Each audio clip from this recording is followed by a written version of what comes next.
بھوکا رہنے سے رزق بڑھتا ہے، دیر سے سونے سے عقل میں کمی آتی ہے، عضو نفس کو بار بار دیکھنے سے مردانہ کمزوری ہوتی ہے، ٹانگیں ہلانے سے دولت کی کمی ہوتی ہے، کھڑے ہو کر پیشاب کرنے سے گھر میں غربت کے دروازے کھل جاتے ہیں، بیٹھ کر صفائی کرنے سے نحوست آتی ہے، گھر میں کتا پالنا غربت کی علامت ہے، آدھے سر کا درد لمبی عمر کی نشانی ہوتی ہے، گرمی کا بخار مصیبت کی علامت ہوتا ہے، رات کا بخار اچھی قسمت کی نشانی ہوتی ہے، ماتھا بڑا ہو تو یہ اچھی قسمت کی نشانی ہے، 4 بار چھینک آئے تو مصیبت کی نشانی ہے، 2 بار چھینک آئے تو غربت کی نشانی ہے، 3 بار چھینک آئے تو دولت کی نشانی ہے، نیچے دیکھ کر چلنے سے حیا پیدا ہوتی ہے، ٹیک لگا کر بیٹھنے سے مغروری آتی ہے، الٹا سونے سے منحوسیت گھر میں آتی ہے، الو کو پالنے سے نظر کمزور ہو جاتی ہے، بکری کا دودھ پینے سے رزق آتا ہے، رات کو کنگا دینے سے غربت آتی ہے، گڑ چاٹنے سے آواز سریلی ہوتی ہے، دہی کھانے سے جراثیم مرتے ہیں، چقندر کھانے سے دماغی سکون ملتا ہے، جلیبی کھانے سے ہڈیاں شوگر ہوتی ہے، انگور سخت زکام میں آرام پہنچاتا ہے، زیادہ ہنسنے سے عقل کمزور ہو جاتی ہے، زیادہ رونے سے عقل بڑھ جاتی ہے، طوطا پالنے سے جنات گھر میں آتے ہیں۔ ٹیڑھی خصلت کے انسان میں اور بھی خرابیاں ہو سکتی ہیں۔ اگر کسی سوال کا جواب معلوم نہ ہو تو لا علمی کا اظہار عزت کو کم کرنے کے بجائے اور بھی بڑھا دیتا ہے۔ ہم ان ہی وسائل سے استفادہ کرتے ہیں جو ہمارے لیے پہلے ہی تحقیق کر دیے گئے ہیں۔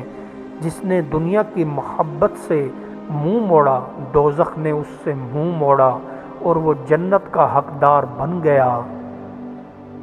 فاسق کی برائی بیان کرنا غیبت نہیں اور ڈھل مل یقین آدمی کا کوئی دین نہیں۔ تمام لوگوں میں سے سب سے اچھا اور افضل وہ انسان ہے جس کا نفس گناہوں کی علائش سے پاک ہو اور وہ غیبت کی طرف راغب نہ ہو۔ لوگو، میں تمہیں آخرت کی یاد دلاتا ہوں، وہ تم سے تمہارے گھر بار کی طرف لوٹنے اپنے فرزند کا کرتی ہے۔ لوگو، جو بلائیں تم پر نازل ہو رہی ہیں ان پر صبر کرو اور ثابت قدمی کو کام میں لاؤ، کیونکہ صبر ہی مصائب کے وقت کے لیے ہے۔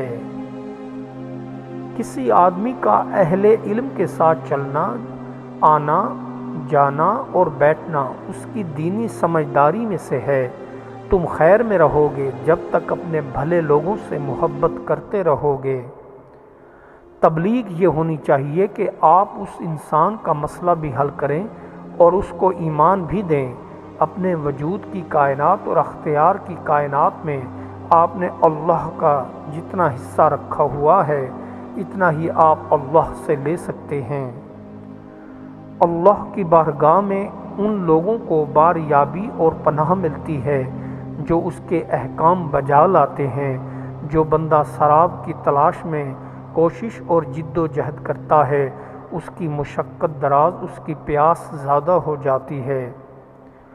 لوگ دنیاوی مال و دولت کے پرستار ہیں، ان کی زبانوں پر دین کے الفاظ بے فائدہ بے سود ہیں اور اپنے دین کی حفاظت مال و دولت کی فراوانی کی جھلک میں کرتے ہیں، اور جب کسی امتحان میں مبتلا ہوتے ہیں تو بہت کم دین دار نظر آتے ہیں۔ انسان جو حالت اپنے لیے پسند کرے اسی حالت میں رہتا ہے۔ جو بندہ خام خواہ خود کو محتاج بناتا ہے وہ ایسا محتاج ہوتا ہے کہ مرنے تک محتاج ہی رہتا ہے۔ کامیابی کے محل میں داخل ہونے کے لیے کوئی مقررہ شاہراہ نہیں۔ جو کوئی اس محل میں داخل ہونا چاہتا ہے وہ اپنا دروازہ آپ بناتا ہے، جو ہی وہ اندر داخل ہو جاتا ہے یہ دروازہ فی الفور مسدود ہو جاتا ہے اور اس میں سے کسی کو بھی گزرنے کی اجازت نہیں ہوتی۔ آنسو کا ہر قطرہ دنیا کی ہر چیز سے مہنگا ہے، لیکن کوئی اس کی قیمت اس وقت تک نہیں جان سکتا جب تک وہ آنسو اس کی اپنی آنکھ سے نہ نکلے۔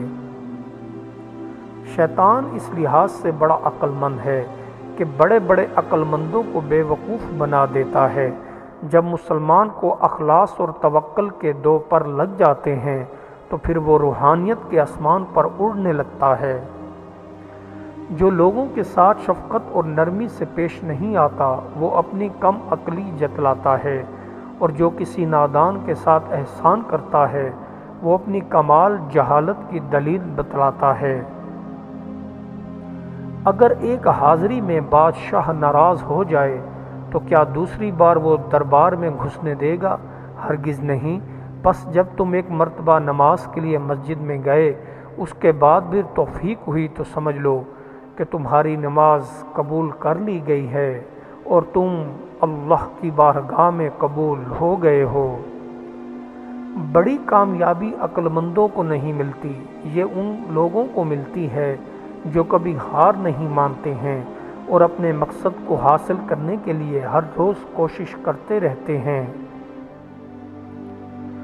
جو آدمی تصوف میں قدم رکھے اور اللہ کے راستے میں چلے اور اللہ تعالیٰ اسے ولی کامل بنا بھی دے، اس کو چاہیے کہ اپنے خاندانی واضح کو نہ چھوڑے، اپنے واضح نہ بدلے۔ اگر کوئی شخص تاجر ہے تو تاجروں کا جو لباس ہوتا ہے وہی رکھے۔ علم، دولت، شہرت آپ کو حقیقی خوشی سے ہمکنار نہیں کر سکتی۔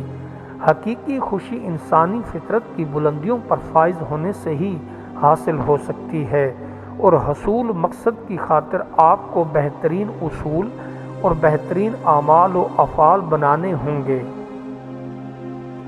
ہر وہ بات جس کے بارے میں سوال کیا جائے اسے علم کے جنگلوں میں تلاش کرو، اگر وہاں نہ ملے تو اسے حکمت کے میدان میں ڈھونڈو، اگر وہاں بھی نہ ملے تو اسے توحید کے ترازو میں تولو، اگر ان تینوں مقامات پر نہ ملے تو اسے شیطان کے منہ پر دے مارو۔ خداوند کریم 6 چیزوں کو ناپسند رکھتا ہے: اونچی نظر، جھوٹی زبان، اور جو برے منصوبے باندھتا ہے، وہ پاؤں جو جلد برائی کی طرف دوڑتے ہیں، وہ گواہ جو جھوٹ بولتا ہے، وہ ہاتھ جو بے گناہ کو دکھ پہنچاتے ہیں۔ اپنے ارد گرد بسنے والے ہر ایک شخص میں پائی جانے والی خوبیوں کو تلاش کریں، ان کی عزت و توقیر کریں، ان پر اظہار خوشی کریں، ان کو اپنانے کو بھی کوشش کریں۔ اس زمینی زندگی کے دوران سب سے اطمینان بخش امر اپنے انسان بھائیوں کی خدمت کرنا ہے۔ بنی نوع انسان کی خدمت اس دنیا میں طمانینت کے حصول کی ایک مضبوط بنیاد ہے۔ دوسرے کے دل میں نفرت پیدا کرنے کے لیے کس قدر ایثار قربانی کی ہے۔ دوسرے کے دل میں نفرت پیدا کرنے کے لیے چند لمحے درکار ہوتے ہیں، جبکہ نفرت کو ختم کرنے کے لیے ایک عرصہ درکار ہوتا ہے۔ کوئی روزی کا طلبگار تیری اس روزی کو کبھی نہیں پا سکتا جو رازق نے تیرے مقدر میں لکھ دی ہے، اور جو نعمت تیرے حق میں لکھی جا چکی ہے اس کے حاصل کرنے میں کوئی شخص تجھ پر غالب نہیں آ سکتا۔ وہ جو جھوٹ بولتا ہے وہ نہیں جانتا کہ اس نے کس قدر سخت کام اپنے ذمے لگا لیا ہے، کیونکہ ایک جھوٹ کو چھپانے کے لیے 20 جھوٹ بولنے پڑ جاتے ہیں۔ جس شخص کا مشیر اور صلاح کا گمراہ ہوتا ہے اس کی تدابیر ناقص اور گمراہ کن ہوتی ہے۔ جو بندہ مشورہ لینے والے کے ساتھ دھوکہ کرتا ہے اس سے تدبیر اور سوچ بچار کی قوت سلب کر لی جاتی ہے۔ اگر تم اپنے بارے میں غفلت میں ہو اور موت کی تیاری نہیں کر رہے ہو تو تمہارا علاوہ کوئی اور یہ تیاری نہیں کرے گا۔ تمہیں خود ہی آخرت کا سامان اکٹھا کرنا پڑے گا۔ حق پر قائم رہنے والے مقدر میں کم ہوتے ہیں مگر منزلت و اقتدار میں زیادہ۔